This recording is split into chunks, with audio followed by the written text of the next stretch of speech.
Hello friends, దొండకాయ fry చూపిస్తా. ఇగో stove అయితే ముట్టించుకొని బాండీ పెట్టుకొని ఆయిల్ పోసుకున్నాం. పోపు దినుసులు 2 ఉల్లిపాయలన్నీ వేసుకున్నాం. చిన్నగా కట్ చేసి వేసుకోవాలి.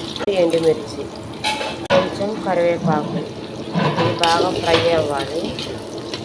కొంచెం పసుపు బాగా ఫ్రై అయితే పచ్చివాసన పోయింది. పసుపు ఇందులో వేసుకుంటే దొండకాయ ముక్కలు వేసుకోవాలి. దొండకాయ ముక్కలు అన్నీ వేసుకోవాలి. కొంచెం ఉప్పు వేసుకొని కలబెట్టుకోవాలి. సిమ్లో పెట్టుకొని బాగా వేసుకోవాలి.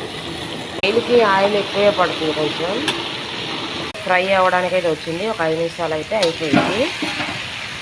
నా స్టైల్ అయితే ఇది. మీ స్టైల్ అయితే ఎలానో కామెంట్ చేయండి. ఫ్రై అయింది. కొబ్బరి కారం అయితే వేసుకోవాలి. నేనే పట్టుకున్నా చూడండి. మిక్సింగ్ చేయాలి. ధనియా పౌడర్, కొత్తిమీర,